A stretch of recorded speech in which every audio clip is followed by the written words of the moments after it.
আল্লাহ তাআলা বলেন, যদি চুপচাপ তোমরা কান পেতে কোরআন তেলাওয়াত শোনো, লাআল্লাকুম তুরহামুন, তাহলে আল্লাহ তাআলা তোমাদের প্রতি রহম করবেন, দয়া করবেন। আজকে একটু আগে একটা ছেলেকে কোরআন তেলাওয়াত দেওয়া হয়েছে, তেলাওয়াত করার জন্য, ঠিক না? কোরআন তেলাওয়াত দেওয়ার পর মঞ্চে আমি আছি, আরো যারা আছি, দেখা গেছে মঞ্চে আমরা সবাই বিভিন্ন কাজ করতেছি, ছেলেটা কোরআন তেলাওয়াত করতেছে। তখন কেউ আমরা পিছনে এটা গুছাইতেছি, ওটা গুছাইতেছি, কেউ আমার পিছনে আইসা দাঁড়াইতেছে, কেউ দেখতেছে হুজুরি ঠিকঠাক মতো বসছে কিনা, এরকম। একটা ছেলে কোরআন পড়তেছে, তখন আপনাদের মাঝে যারা আছেন এখানে, আপনাদের মাঝেও দেখা যাচ্ছে কেউ কেউ তখন এইভাবে হাঁটাহাঁটি করতেছে, কেউ কেউ চিন্তা করতেছে ছেলেটার তেলাওয়াত শেষ হোক, তারপরে আমরা স্থির হয়ে দাঁড়াবো। আপনারা শুকরিয়া আদায় করেন যে আল্লাহ তাআলা গজব দেয় নাই, আলহামদুলিল্লাহ বলেন। কোরআন তেলাওয়াত যখন চলবে, মঞ্চে যারা থাকবে তাদেরও কোনো কাজ থাকবে না, যারা সামনে থাকবে তাদের কোনো কাজ থাকবে না। ইভেন মাদ্রাসার মধ্যে চা পান বিস্কুট ইত্যাদি কোনো আপ্যায়ন চলবে না। তখন সবাই স্টপ হয়ে যেতে হবে যে এখন কোরআন তেলাওয়াত চলতেছে, কোরআন তেলাওয়াত চলুক। দ্বিতীয় আরেকটা বিষয়, উলামায়ে হযরত, আমার বড় বড় সবাই, আমি তো এটা আবদার রাখতে পারি, যেই ছেলেটাকে কোরআন তেলাওয়াত দেওয়া হবে তাকে একটা চেয়ারের মধ্যে বসাতে হবে। কেন চেয়ারে বসাবো আমরা? কোরআনের কারণে ও আমাদের কাছে অনেক মর্যাদাবান একজন মানুষ, তাই আমরা তাকে মর্যাদা দিয়ে আমাদের সর্বোচ্চ জায়গাটায় তাকে আমরা বসাতে হবে। আমি চেয়েছিলাম এই ছেলেটাকে এখানে বসাবো, কিন্তু পরিস্থিতির কারণে ওকে আমি এখানে ডাকতে পারিনি, কিন্তু ওরে এখানে বসানো উচিত ছিল। ইবনে মাজার বর্ণনা 218 নম্বর হাদিস শোনার পর বুঝতে পারবেন আসলে ওকে কোন জায়গায় বসানো দরকার ছিল। মক্কার গভর্নর ওমর ফারুক রাদিয়াল্লাহু তাআলা আনহুর জামানায় মক্কার গভর্নরের সাথে ওমর ফারুকের সাক্ষাৎ হওয়ার পর জিজ্ঞাসা করলেন, আচ্ছা মক্কার আশেপাশে যে গ্রাম্য এলাকাগুলা, এই এলাকার প্রশাসক বানিয়েছো কাকে? মক্কার গভর্নর জবাব দিলেন, ইবনু আবজা, আমাদের মাঝে এক ব্যক্তি আছে তার নাম ইবনে আবজা, তাকে আমরা মক্কার প্রশাসক বানিয়ে দিছি আশেপাশের এলাকার। ওমর ফারুক রাদিয়াল্লাহু তাআলা আনহু বললেন, মান ইবনু আবজা, ইবনে আবজাটা আবার কে? মক্কার গভর্নর জবাব দিলেন, রাজুলুম মিন মাওয়ালিনা, ইবনে আবজা হলো আমাদের মাঝে একজন আজাদকৃত গোলাম, একজনের গোলাম ছিল, আজাদ করে দিছে, তার নাম ইবনে আবজা, তাকে আমি মক্কার আশেপাশের গ্রামের প্রশাসক বানাইছি। ওমর ফারুক রাদিয়াল্লাহু তাআলা আনহু বললেন, ইস্তাখলাফতা মাওলা, একজন গোলামকে প্রশাসক বানায়া দিলা, এটা কোনো কাজ করলা? মক্কার গভর্নর জবাব দিলেন, আমিরুল মুমিনিন, যদিও লোকটা গোলাম, তার মাঝে 3টা গুণ আছে, এই গুণের কারণে আমি তাকে প্রশাসক বানিয়েছি। কয় গুণ? 1 নম্বর, ইন্নাহু লাকারিউন লিকিতাবিল্লাহ, এই লোকটা কোরআনের আলেম, কোরআনের আলেম। 2 নম্বর, আলিমুন বিল ফারাইজ, ফরজ বিদ্যার আলেম। 3 নম্বর, কাজিন, লোকটা বিচারক। এই 3 গুণের কারণে, যদিও লোকটা একজনের গোলাম ছিল, এখন আর গোলাম না, এখন আজাদ। কোরআনের গুণ তার মধ্যে থাকার কারণে আমি তাকে এলাকার প্রশাসক বানিয়ে দিলাম। ওমর ফারুক রাদিয়াল্লাহু তাআলা আনহু বলেন, সামি'তুন নাবিয়্য সাল্লাল্লাহু আলাইহি ওয়াসাল্লাম ইয়াকুল, ইন্নাল্লাহা ইয়ারফা'ু বিহাযাল কিতাবি আকওয়ামান ওয়া ইয়াদউ বিহি আখারিন, আমি নবীকে বলতে শুনেছি আল্লাহ তাআলা এই কোরআনের মাধ্যমে একদল মানুষের মর্যাদা আল্লাহ বাড়ায় দেয়, আরেক দলকে আল্লাহ অপদস্থ লাঞ্ছিত করে ছাড়ে। কোরআনের কারণে মর্যাদা বাড়ায় দেওয়ার কারণে ওমর ফারুক বলেন, আমি বুঝতে পারছি, যদিও লোকটা গোলাম ছিল, তার মধ্যে আল্লাহর কোরআন থাকার কারণে আল্লাহ তাআলা তাকে প্রশাসকের মতো মর্যাদায় অধিষ্ঠিত করে দিছে। তাহলে দেখেন, কোরআনের কারণে একটা লোকের মর্যাদা বাড়ে। এজন্য মাগরিবের পরে যারা আমরা তেলাওয়াতে দিই, সাধারণত এই মাহফিলগুলো মাগরিবের পরে এইভাবে বলে। এখন আপনাদের সামনে আমাদের দ্বিতীয় অধিবেশন শুরু হবে পবিত্র কালামের মাধ্যমে, তখন একটা ছেলেকে কোরআন পড়তে দেওয়া হয়, তখন দেখবেন সবাই কথা বলতে থাকে ওই টাইমটা সবাই। আর এই জায়গায় যে আলোচক বসে থাকে, ওনারা আইসা কর্তৃপক্ষ জিজ্ঞাসা করে, চা খাবেন, পান খাবেন, বিস্কুট খাবেন, হুজুর 1 গ্লাস পানি দিই, কোরআন তেলাওয়াত চলতে, মানে অর্থাৎ এটা চলতেছে, একটু টাইম পাস করতেছি আমরা, হুজুর তো আপনি টাইমটা পাস হোক, আপনি একটু চা খান, পান খান। নাউজুবিল্লাহ, কোরআন তেলাওয়াত চলতেছে, আপনি তখন কিভাবে বলেন একজনকে যে 1 কাপ চা দিই? এটা তো আপনি বলতে পারেন না। বলতে যে পারেন না, এটার একটা দলিল দিই। রাসূলুল্লাহ সাল্লাল্লাহু আলাইহি সাল্লাম তার স্ত্রীকে নিয়ে রাতে বের হয়েছে। আম্মাজান আয়েশা সিদ্দিকা রাদিয়াল্লাহু তাআলা আনহা রাতে বিবিকে নিয়ে মাঝে মাঝে হাঁটতে বের হবেন, এটা সুন্নত, মেলায় যায় না, এমনি রাস্তায় হাঁটবেন। আয়েশা সিদ্দিকা রাদিয়াল্লাহু তাআলা আনহাকে নিয়ে বের হয়েছে। কোন ব্যক্তি? আল্লাহর পরে যিনি শ্রেষ্ঠ, তিনি, যার উপর শ্রেষ্ঠ গ্রন্থ কোরআন নাজিল হয়েছে তিনি, এবং তিনি তার ওই বিবিকে নিয়ে বের হয়েছে যেই বিবির ব্যাপারে নবীজি বলেন, এই দেখেন রাসূলুল্লাহ সাল্লাল্লাহু আলাইহি সাল্লাম বলেন, ফাদলু আয়েশাতা আলা সাইরিন নিসা কাফদলি সারিদি আলা সাইরিত তাআম। আগামীকাল স্ত্রীকে বলবেন গোস্তের ঝোল রান্না করতে, রান্না করার পর এই ঝোলের মধ্যে রুটি ভিজাইবেন। আমাদের বাংলাদেশে এটাই বাস, উপায় নেই। এইভাবে রুটি ভিজায় রাখবেন গোস্তের ঝোলে, ভিজানোর পর এক একটা রুটি উঠাবেন আর আপনি খাবেন আর দিলের মধ্যে আনবেন আমার নবী এইভাবে রুটি গোস্তের ঝোলে ভিজিয়ে খাইতেন, আমিও খাইতেছি। এই খাদ্যটাকে সরিদ বলা হয়। বলেন কি বলা হয়? অনেক মুহাদ্দিসিনে কেরাম আরো সুন্দর ব্যাখ্যা দিচ্ছে। রাসূলুল্লাহ সাল্লাল্লাহু আলাইহি সাল্লাম বলেন, খাদ্যের মধ্যে সরিদ আমার যেমন সবচেয়ে পছন্দের, নারীদের মধ্যে আয়েশা আমার তেমন সবচেয়ে পছন্দের। সেই বিবিকে নিয়ে রাতে বের হয়েছে। বের হওয়ার পর দেখে নবীর এক সাহাবী আবু মুসা রাদিয়াল্লাহু তাআলা রাতের বেলা দাঁড়িয়ে দাঁড়িয়ে নামাজে কোরআন তেলাওয়াত করতেছে। সুবহানাল্লাহ। নবীজি আম্মাজান আয়েশা সিদ্দিকা বললেন, আয়েশা চুপ চুপ চুপ, কি হয়েছে? আমি আর তুমি এখন চুপচাপ তার পিছনে দাঁড়াবো, কোনো আওয়াজ করবা না।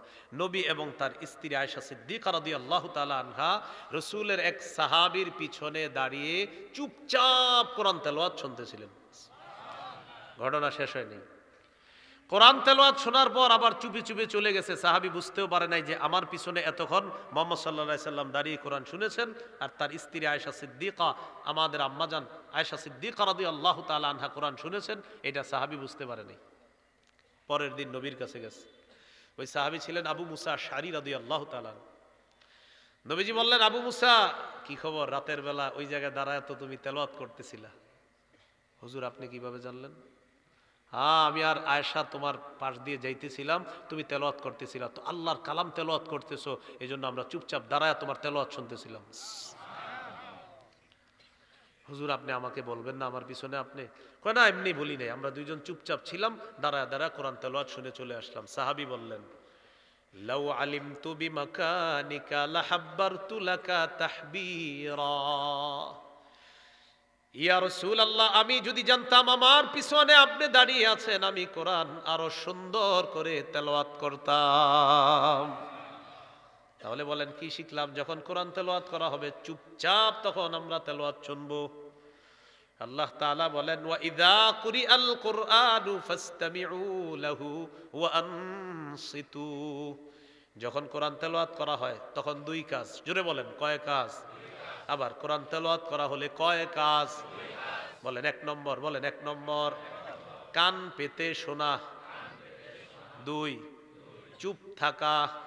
তাহলে বলেন তো কোরআন তেলাওয়াত যখন করা হবে এক নাম্বার কাজ কি? দুই নাম্বার কাজ। তাহলে এখন থেকে আমরা যত জায়গায় কোরআন তেলাওয়াত শুরু হবে আমরা এক নাম্বার কান পেতে শুনবো, দুই নাম্বার চুপ থাকবো। আল্লাহ তাআলা বলেন, যদি চুপচাপ তোমরা কান পেতে কোরআন তেলাওয়াত শোনো, লাআল্লাকুম তুরহামুন, তাহলে আল্লাহ তাআলা তোমাদের প্রতি রহম করবেন, দয়া করবেন। তাহলে যারা কোরআন তেলাওয়াত করে তাদের তেলাওয়াত আমরা শুনবো, মনোযোগ সহকারে শুনবো, কান পেতে শুনবো, চুপচাপ শুনবো। বলেন ইনশাআল্লাহ। কোরআন পড়ার ব্যাপারটা তিরমিজির হাদিস 2909 নম্বর হাদিস। قال رسول الله صلى الله عليه وسلم خيركم من تعلم القرآن وعلمه। নবীজি বলেন, তোমাদের মধ্যে সর্বোত্তম ওই ব্যক্তি যে কোরআন শিখে অন্যকে শিখায়, ওই ব্যক্তি সর্বোত্তম। এই মাদ্রাসার যারা উস্তাদ ছাত্র আছে একদম নিঃসন্দেহে আপনি একদম ইয়াকিনান বলতে পারেন, একদম মক্তব থেকে নিয়ে কি পর্যন্ত আছে হুজুর? মক্তব থেকে নিয়ে শরহে বেকায়া পর্যন্ত প্রত্যেকটা উস্তাদ ছাত্র রাসূলের কথা অনুযায়ী এই পৃথিবীর সর্বশ্রেষ্ঠ। প্রত্যেকটা উস্তাদ ছাত্র, কারণ তাদের কাজ এখানে তালিম তাআল্লুম, তালিম তাআল্লুম। প্রত্যেকটা বলতে পারে হুজুর শরহে বেকায়া কি তালিম? হ্যাঁ, শরহে বেকায়ার কাজও মূল হলো কোরআন সুন্নাহ। আমাদের মাদ্রাসার মূল হলো কোরআন সুন্নাহ। এই দুইটা বোঝার জন্য আমরা ছোট থেকে আস্তে আস্তে পড়াশোনা করি, কিন্তু আমাদের মূল কোরআন হাদিস। তিরমিজির বর্ণনা 2910 নম্বর হাদিস। قال رسول الله صلى الله عليه وسلم من قرأ حرفا من كتاب الله فله به حسنة والحسنة بعشر أمثالها। নবীজি বলেন, কোরআনের একটা অক্ষর যদি কেউ তেলাওয়াত করে তার আমলনামায় সাথে সাথে 10টা নেকি লিপিবদ্ধ হয়ে যায়। লা আকুলু আলিফ লাম মিম হারফুন ওয়ালাকিন আলিফুন হারফুন ওয়া লামুন হারফুন ওয়া মিমুন হারফুন। নবী বলেন, আলিফ একটা অক্ষর, লাম একটা অক্ষর, মিম একটা অক্ষর, এই 3টা অক্ষর মুখ থেকে উচ্চারণ হবে, সাথে সাথে তার আমলনামায় 30টা নেকি লিপিবদ্ধ হয়ে যায়। চলেন একটু নেকি কামাই করি। বলেন আলহামদু। হামজা লাম জবর আল, হা মিম জবর হাম, আল হাম, দাল পেশ দু, আলহামদু। ফজরের পরে মসজিদের সামনে দিয়ে যখন যান আর দেখেন যে ইমাম সাহেব বাচ্চারে পড়ায়, ঠিক না? এই আব্দুর রহিম এদিকে পড়, হামজা লাম জবর আল, হা মিম জবর হাম, আল হাম, দাল পেশ দু, আলহামদু। যা তুই ছোট্ট একটা বেত নিয়ে দেখবেন।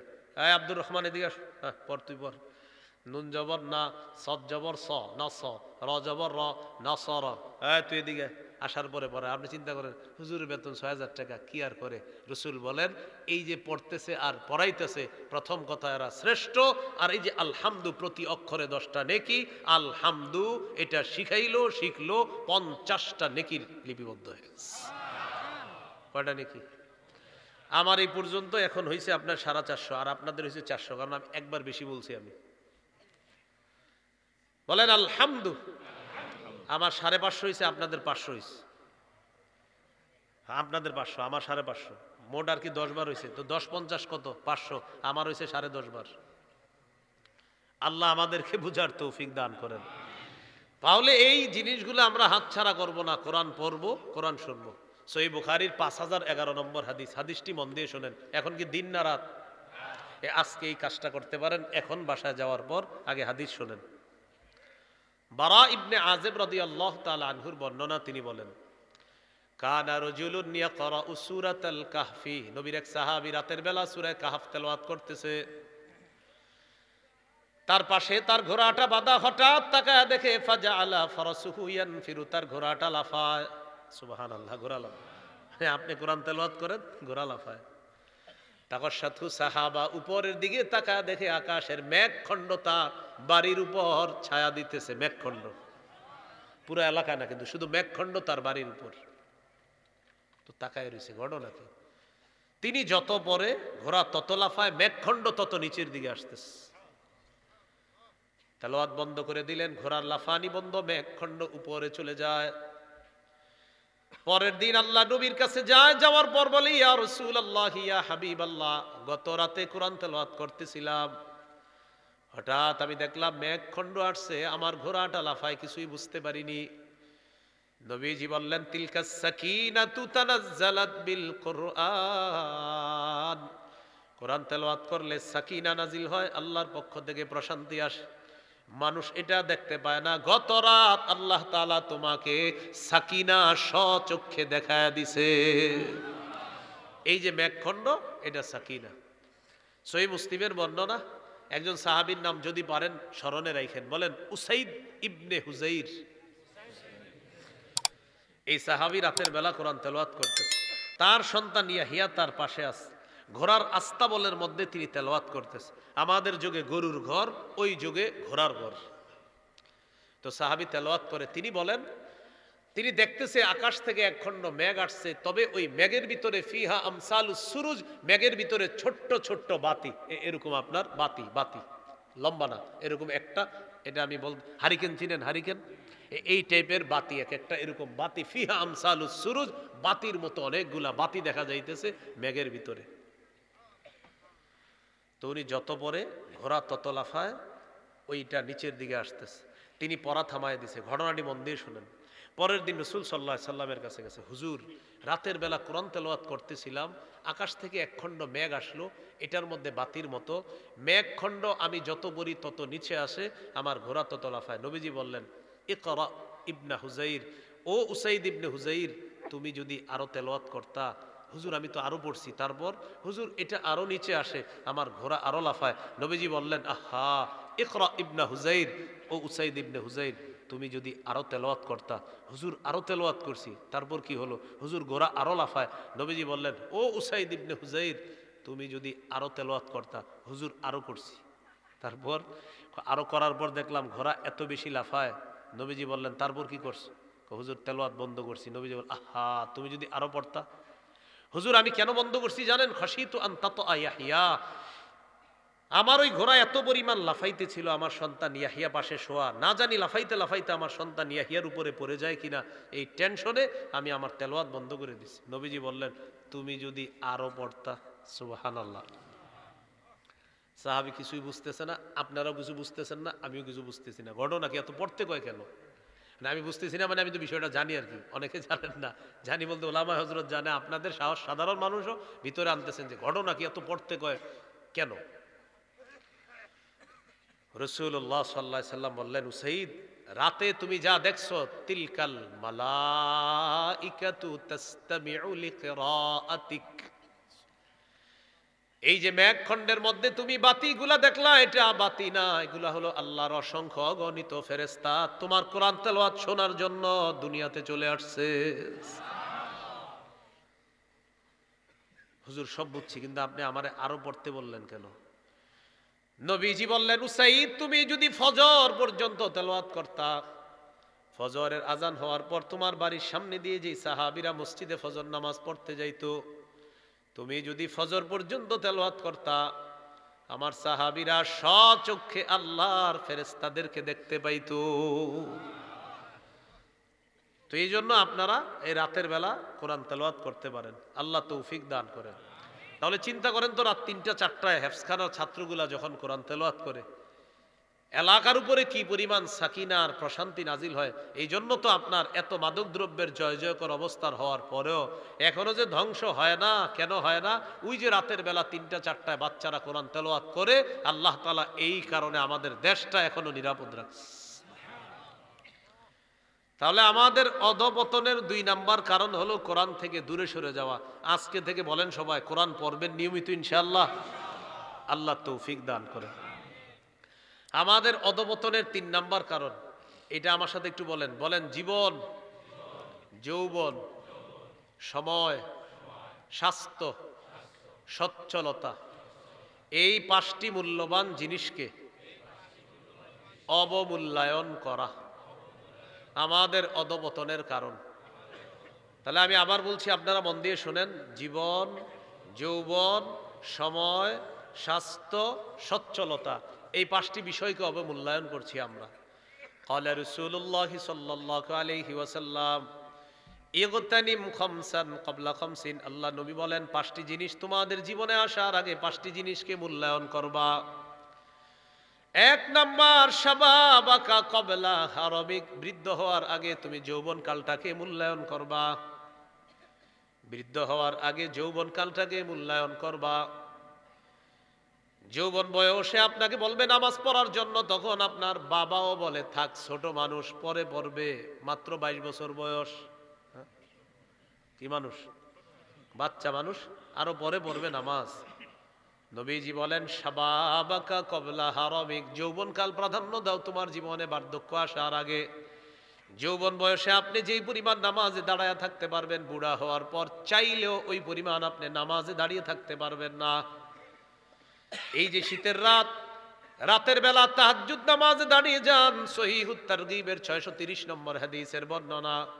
নবীজি বলেন, রাজুলুন কামা ফি লাইলাতিন বারিদাতিন মিন ফিরাশিহি ওয়া লিহাফিহি ওয়া দিসারি, এক ব্যক্তি প্রচন্ড শীতের রাত ল্যাপ কম্বল বিছানা ছেড়ে নামাজের মধ্যে দাঁড়িয়ে যায়, ওযু করে করার পর নামাজে দাঁড়িয়ে যায়, আল্লাহ তাআলা তাকে দেখে খুশিতে হাসতে থাকেন।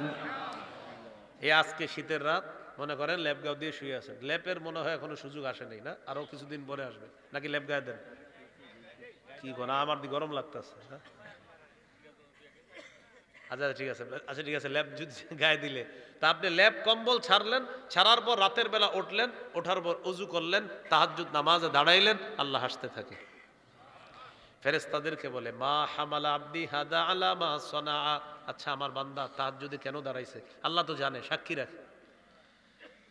ফেরেশতারা জবাব দেয় রাজা আমা ইনদাক ওয়া শাফকাতাম মিম্মা ইনদাক। আল্লাহ আপনার কাছ থেকে পাওয়ার আশায় আর আপনার ভয়ে দাঁড়াইছে। আল্লাহ তাআলা বলেন আতাইতুহু মা রাজা, যে আশায় দাঁড়িয়েছে সাক্ষী থাকো, দিয়ে দিলাম।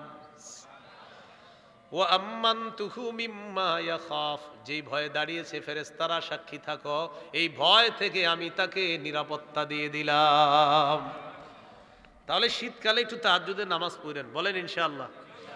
তো যৌবন কালে যদি না পড়েন, আর যদি নিয়ত করেন বৃদ্ধ হওয়ার পর, বৃদ্ধ হওয়ার পর কি হবে? 3টা 4টা আপনার মন চাইবে উঠতে, কিন্তু শরীর আপনাকে দিবে না উঠতে।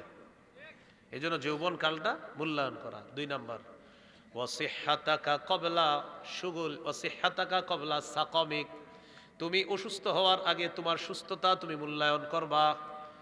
সুস্থ অবস্থায় আপনি পড়বেন সুবহানাল্লাহ সুবহানাল্লাহ সুবহানাল্লাহ সুবহানাল্লাহ, আলহামদুলিল্লাহ আলহামদুলিল্লাহ আলহামদুলিল্লাহ, লা ইলাহা ইল্লাল্লাহ, আল্লাহু আকবার। খুব তাড়াতাড়ি সুন্দরভাবে পড়তে পারবেন। অসুস্থ হওয়ার পর কি হবে দেখেন, আল্লাহ, হাইসেন না কেউ, দেখবেন এরকম করে আল্লাহ, তো আবার আল্লাহরে ডাকতে চায়, তখন এরকম করে আল্লাহ, আসে না, আসতে চায় না। সুস্থ অবস্থায় আপনি আল্লাহরে খুব সুন্দরভাবে ডাকতে পারতেন। অসুস্থ হওয়ার পর দেখবেন এই যে আল্লাহ মাফ করো, এটা করার পর উনি আবার বলতে চায়, বেচারা বলতে পারতেছে না, কষ্ট হইতেছে। ওই যে অসুস্থ হওয়ার পর আপনি চাইলেও সুন্দরভাবে ডাকতে পারতেছেন না রবকে, তাই নবী বলেন সুস্থ অবস্থায় যত পারো রবকে ডাকো, আল্লাহর জিকির করো, আল্লাহর কাজগুলা করার চেষ্টা করো। 3 নাম্বার ওয়াফারাগাকা ক্বাবলা শুগুলিক, ব্যস্ত হওয়ার আগে অবসর সময়টা তুমি কাজে লাগাও।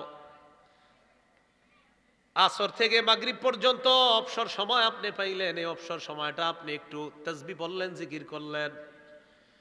শনিবার থেকে বৃহস্পতিবার পর্যন্ত আপনি কাজ করলেন, শুক্রবার ছুটি, ফজরের নামাজ পড়ার পর মোবাইলটা নিয়ে বসবেন, টানা জুমা পর্যন্ত চালাবেন। একদম কি বলেন, ছুটির দিন ফজরের পরে বসবেন এটা নিয়ে জুমা পর্যন্ত। আর দেশের খোঁজখবর যদি আপনি না রাখেন, যে কোনো সময় এই দেশ অচল হয়ে যেতে পারে। তো স্ত্রী আর পরে শোনায় দেয় এই জুমার নামাজের সময় হয়ে গেছে, তাড়াতাড়ি মসজিদে যান। তখন উনি যায় নামাজটা নিয়ে কোনো মতে অপেক্ষা থাকে, হুজুর কখন বলবে ফাজকুরুনি আজকুরকুম ওয়াশকুরুলি ওয়ালা তাকফুরুন, কারণ এটা বলা মানেই মনে করে খুতবা শেষ। এই জন্য আমি জুমার দ্বিতীয় খুতবা কখনো ফাজকুরুনি দিয়ে শেষ করি। আপনি আইসা পাগলা পানি খাইবেন আর অপেক্ষা থাকবেন ফাজকুরুনি বলার, না, এই অপেক্ষা হবে না। হ্যাঁ, আমি যে জুমা পরে আপনার জুমার নামাজের দ্বিতীয় খুতবা আমি খালি তাকাই, খুতবা পরে আর দেখি কে কে এরকম দৌড় দেওয়ার সম্ভাবনা। আমি কই ফাজকুরুনি বলবো না চান্দু, তুমি দেখি কতক্ষণ দাঁড়ায় থাকো। ইচ্ছা মতো জিকির সংক্রান্ত আয়াত আর হাদিস বলতেই থাকি, বলতে আমি না আজকে শেষ করব না, ফাজকুরুনির অপেক্ষা সেটা হবে না। মানে ওই পাশে দাঁড়ায় মসজিদের ঘাট আছে, এনে গল্প করে 3-4 বন্ধু গল্প করে, এই চল চল চল তাড়াতাড়ি দৌড়ে কোনো মতে আল্লাহু আকবার, না গল্প চলবে না, খুতবা শুনতে হবে। এই জন্য এলাকার ওলামা হযরত ইমাম সাহেবরা আছেন, আপনাদের একটা বুদ্ধি দিই, ফাজকুরুনি এটার পরিবর্তে জিকির সংক্রান্ত আরো অন্যান্য আয়াত আছে, ওইগুলা দিয়ে খুতবা শেষ করবেন। চান্দুদেরকে ধরবেন যে খালি তুমি ফাজকুরুনি মনে করবা আর দৌড় দিবা না, তখন আপনি এই জুমায় পড়বেন একটা জিকির সংক্রান্ত আয়াত, আরেক জুমায় আরেক জিকিরের আয়াত, আরেক জুমায় আরেক জিকিরের আয়াত, এইভাবে ঘুরে ঘুরে জিকির সংক্রান্ত আয়াতগুলা দিয়ে খুতবা শেষ করবেন। তখন এলাকাবাসীর কিছু যুবক ঠিক হয়ে যাবেন, ভাই ফাজকুরুনি দিয়ে হুজুরা শেষ করে না, এখন তাড়াতাড়ি চলো খুতবা শুনতে হবে। তো জুমা পর্যন্ত এরকম সময়গুলা নষ্ট করে কোনো মতে দৌড় দেওয়া যায়, গিয়ে নামাজটা পড়ে আবার সবার আগে সালাম ফিরে বাসায় চলে আসে। এটা আপনারা করেন না আল্লাহর রাস্তায়। জুমার দিনটা আখেরাতের গতি বাড়ান, আখেরাতের দিকে এগিয়ে যান। 6 দিন অফিসে ছিলেন, অবসর সময় পান নাই, শুধু নামাজগুলা পড়তে পারছেন। এই 6 দিন পর একদিন সুযোগ পাইছেন, এই সুযোগটা আল্লাহর রাস্তায় আপনি কাজে লাগানোর চেষ্টা করেন। ফজর পড়লেন, পড়ার পর একটু জিকির করেন, সূর্য ওঠা পর্যন্ত বসে থাকেন। সূর্য ওঠার পর হারাম সময় চলে যাওয়ার পর 2 রাকাত নামাজ আদায় করেন। রাসূল বলেন কানা লাহু কাজরি হাজ্জাতিন ওয়া উমরাতিন তাম্মাতিন তাম্মাতিন তাম্মা, আপনার আমল নামায় হজ উমরার পরিপূর্ণ হজ উমরা, পরিপূর্ণ হজ উমরা, পরিপূর্ণ হজ উমরার সওয়াব আল্লাহ দান করবেন। তাহলে শুক্রবার দিন এটা করবেন। করার পর বাসায় আসলেন, আসার পর স্ত্রী ঘরে রান্না বাড়ার কাজ করে, স্ত্রীর সাথে বসে একটু কথা বলবেন, তার সাথে রান্নার কাজে সহযোগিতা করবেন। সাহাবায়ে কেরাম নবীজিকে জিজ্ঞাসা করলেন, সাহাবায়ে কেরাম নবীজির স্ত্রীদেরকে জিজ্ঞাসা করলেন, আম্মাজান নবীজি ঘরে কি করে? খালি রোজা রাখে আর জিকির করে আর নফল নামাজ পড়ে? আম্মাজান জবাব দিলেন, তোমাদের কি মনে হয়? আমাদের তো মনে হয় ঘরে না জানি নবীজি কত ইবাদত করে। আম্মাজান জবাব দিলেন, কানাফি মিহনাতি আহলিহি, রাসূল সাল্লাল্লাহু আলাইহি সাল্লাম ঘরের মধ্যে সব সময় কাজে ব্যস্ত থাকেন। হয়তো নিজের জুতা সেলাই করেন, না হয় নিজের জামা সেলাই করেন, না হয় আমাদের সাথে রুটির কাজে অংশগ্রহণ করেন, রান্না বান্না ঘরের কাজে অংশগ্রহণ করেন। মুয়াজ্জিন আল্লাহু আকবার বলে তখন তিনি নামাজের উদ্দেশ্যে রওনা করেন। তো আপনি কি করলেন? এটা আপনি করেন। করার পর জুমার নামাজের আগে আপনার ছোট বাচ্চা আছে, ওইটারও পাঞ্জাবি পায়জামা পরায়া ছোট্ট একটা জায়নামাজ দিয়ে তারেও মসজিদে নিয়ে যান। খতিবের পাশাপাশি বসার চেষ্টা করেন, ওট সৎকার সোয়াবটা নেওয়ার চেষ্টা করবেন। নামাজের পর সবার পরে আসবেন। আসার পর বাসায় স্ত্রী যখন খাবার দিবে, আপনি আপনার স্ত্রী, সন্তান, আপনার মা বাবা সবাই একসাথে বসে খাবার খাবেন। এই যে একসাথে বসে খাবার খাবেন পরিবারের সদস্যগুলা, আপনাদের এই চমৎকার পারিবারিক বন্ধনের কারণেও আল্লাহর পক্ষ থেকে সওয়াব লিপিবদ্ধ হবে। আসরের নামাজের পর যদি গাছতে থাকে একটু গাছতে যাওয়ার চেষ্টা করবেন। মাগরিবের নামাজ পড়লেন, পড়ার পর বাসায় আইসা ছেলে মেয়েগুলোর একটু সময় দেন। ছোট্ট ছোট্ট বাচ্চা অঙ্ক ইংরেজি করে, আলিফ বাতাসা পড়ে, পড়ার পর বলবেন, মাশাল্লাহ তোমারটা আমার চেয়ে সুন্দর হইছে। হুদাই না হইলেও কইবেন সুন্দর হইছে। এই বাচ্চাদের মানসিকতা এত সুন্দর থাকবে, সে অপেক্ষা থাকবে 6 দিনে যে আব্বু কখন শুক্রবার দিন আমাদের সাথে একটু খেলাধুলা করবে, এই অপেক্ষা থাকবে। কিন্তু আপনারা বর্তমান যুগে আমরা কি করি? আপনার বাসায় আসার পর ঘরের মধ্যে আপনার ব্যাগটা কোনো মতে রাইখাই বাস এই হজরতকে নিয়ে বারান্দায় গিয়ে বসে গেছে, সময়গুলা দিচ্ছে না। নবীজি বলেন, ফারাগকা কবলা শুগুলিক, ব্যস্ত হওয়ার আগে অবসর সময়গুলা কাজে লাগান। ভাই, অবসর সময়গুলা কেউ নষ্ট করবেন না। আল্লাহ আমাদের সকলকে অবসর সময়গুলা বেশি পরিমাণে আল্লাহ রসুলের এই কাজগুলার বেশি করার তৌফিক দান করেন। 4 নাম্বার, ওয়াগিনাকা কবলা ফাকরিক, তোমার দারিদ্রতা আসার পূর্বে তোমার সচ্ছলতা তুমি কাজে লাগাও। টাকা পয়সাগুলা সঠিক খাতে তুমি লাগাও। 1 লক্ষ টাকা আপনার পকেটে আছে, 1 লক্ষ টাকা আপনি সঠিক খাতে ব্যয় করে আপনি 2-3 লাখ বানানোর চেষ্টা করবেন। উল্টা আপনি এটা না করে টাট জুয়া ইত্যাদির মাধ্যমে আপনি আপনার টাকাগুলা নষ্ট করেন। নবীজি বলেন, টাকা সব সময় থাকবে না, সচ্ছলতা তুমি কাজে লাগাও। সচ্ছল অবস্থাটা এটা কাজে লাগাতে হবে। 5 নাম্বার, ওয়া হায়াতাকা কবলা মাউতিক, তোমার মৃত্যুর পূর্বে তোমার জীবনটা তুমি কাজে লাগাও। এটা মূল কথা। আমি আপনি মারা যাব, বাস তখন আমাদের জীবন শেষ হয়ে যাবে। নবীজি বলেন, হায়াতাকা, তোমার জীবনটা তুমি কাজে লাগাও তোমার মৃত্যুর পূর্বে। সূরা রহমানের 26-27 নম্বর আয়াতে আল্লাহ বলেন, কুল্লু মান আলাইহা ফান, সব ধ্বংস হয়ে যাবে, আমি আপনি আমরা সবাই ধ্বংস হয়ে যাব। ওয়াবকা ওয়াজহু রাব্বিকা দুল জালালি ওয়াল ইকরাম, শুধু আপনার মহামহিম রব আল্লাহ, সম্মানের রব আল্লাহ তাআলা থাকবেন, আর কেউ থাকবে না। তাহলে বলেন তো আমাদের মৃত্যু হবে নিশ্চিত, কোনো সন্দেহ নাই। তো আমাদের 3 নাম্বার অধপতনের কারণ জীবন, যৌবন, সময়, সচ্ছলতা ইত্যাদি সম্পর্কে আমাদের অসচেতনতার কারণে, সচেতন না হওয়ার কারণে আমরা অধপতন হয়ে যাচ্ছে আমাদের। এটা হলো 4 নাম্বার কারণ। সর্বশেষ কারণ, 3 নাম্বার কারণ, সর্বশেষ 4 নাম্বার কারণ, একটু আমার সাথে বলেন, অঙ্গ প্রত্যঙ্গ সঠিকভাবে সঠিক জায়গায় প্রয়োগ না করা। আপনার চোখ আছে, চোখ দিয়ে হারাম জিনিস দেখা যাবে না, হাত দিয়ে হারাম স্পর্শ করা যাবে না, পা দিয়ে হারাম দিকে পা বাড়ানো যাবে না। এগুলা আপনি যদি মেনে চলতে পারেন তাহলে অঙ্গ প্রত্যঙ্গগুলা সঠিক কাজে ব্যয় করা হবে। সূরা বনী ইসরাঈলের 16 নম্বর আয়াতে আল্লাহ বলেন, ইন্নাস সামআ ওয়াল বাসারা ওয়াল ফুআদা কুল্লু উলাইকা কানা আনহু মাসউলা, কান, চোখ, অন্তর এগুলা সম্পর্কে জিজ্ঞাসা করা হবে। সূরা ইয়াসিনের 65 নম্বর আয়াত, আল-ইয়াউমা নাখতিমু আলা আফওয়াহিহিম, আজ আমি তাদের মুখে মোহর মেরে দিব, ওয়া তুকাল্লিমুনা আইদিহিম, তাদের হাত আমার সাথে কথা বলবে, ওয়া তাশহাদু আরজুলুহুম বিমা কানু ইয়াকসিবুন, তাদের কৃতকর্মের সাক্ষী দিবে তাদের পা। দেখেন চামড়ার দিকে সবাই একটু তাকান, এই চামড়া সাক্ষী দিবে। সূরা হামিম আস-সাজদা 20-21 নম্বর আয়াতে আল্লাহ বলেন, হাত্তা ইদা মা জাউহা শাহিদা আলাইহিম সামউহুম ওয়া আবসারুহুম ওয়া জুলুদুহুম বিমা কানু ইয়ামালুন। আগুনের সামনে যখন তারা যাবে, তাদের চোখ, তাদের কান, তাদের চামড়াগুলা তাদের বিরুদ্ধে সাক্ষী দিবে। ক্বালু লিজুলুদিহিম লিমা শাহিদতুম আলাইনা। মানুষগুলা বলবে, আচ্ছা তোমরা আমাদের বিরুদ্ধে কেন সাক্ষী দিলা? ও চামড়া, চামড়াকে বলবে, আচ্ছা এই চামড়া হাত পাও সাক্ষী দিছে বুঝলাম, আচ্ছা চামড়া তুমিও কেন সাক্ষী দিলা বলো তো? তখন চামড়া বলবে, আনতাকানাল্লাহুল্লাযী আনতাকা কুল্লা শাই। যে আল্লাহ সব জিনিসকে কথা বলাইতে পারে, ওই আল্লাহ আমি চামড়াকে আজকে কথা বলার সুযোগ করে দিয়েছি। তাহলে প্রিয় ভাইয়েরা, চামড়াও আমাদের বিরুদ্ধে সাক্ষী দিবে। এই জন্য সর্বশেষ কথা, আমাদের অঙ্গ প্রত্যঙ্গের মধ্যে শ্রেষ্ঠ একটা অঙ্গ হলো চোখ। বলেন কি? এবার বলেন কলব। আমাদের দেহেও বলেন, আমাদের দেহের রাজধানী। মাদ্রাসা ছাত্র ভাইয়েরা কথাটা মন দিয়ে শুনেন, আপনারাও শুনেন। বলেন, আমাদের দেহের রাজধানী কলব। এই দেহের বর্ডার হলো চোখ। চোখ নামক বর্ডার দিয়ে গুনাহ নামক শত্রু কলব নামক রাজধানীতে যদি না প্রবেশ করে, সেই কলবে আল্লাহ তাআলা নূর তৈরি করে দিবেন। এই জন্য ছাত্র ভাই যারা আছে, আমরা নজরের গুনাহ ভুলেও করব না। নজর হলো বর্ডার, এটা দিয়ে কলব নামক রাজধানীতে গুনাহ ঢুইকা কলবকে অপরিষ্কার করে দেয়, তখন এখানে কোরআন সুন্নাহ ঢুকে না। এই জন্য কলব পরিষ্কার রাখতে হবে। কোরআন সুন্নাহ রাখার জন্য, কলবটাকে পরিষ্কার রাখার জন্য এই নজর নামক বর্ডারকে খুব যত্ন নিতে হবে। এটা দিয়ে গুনাহ করা যাবে না, তাহলে কলব সাফ থাকবে। ওই কলবে আল্লাহ তাআলা কোরআন হাদিসের নূর ঢেলে দিবেন, তৈরি করে দিবেন। এই হলো অধঃপতনের 4টা কারণ আমরা জানলাম। ইসলাম থেকে দূরে সরে যাওয়া, কোরআন থেকে দূরে সরে যাওয়া, জীবন যৌবন, সময়, সচ্ছলতা এবং আপনার সুস্থতা, এগুলার অবমূল্যায়ন করা।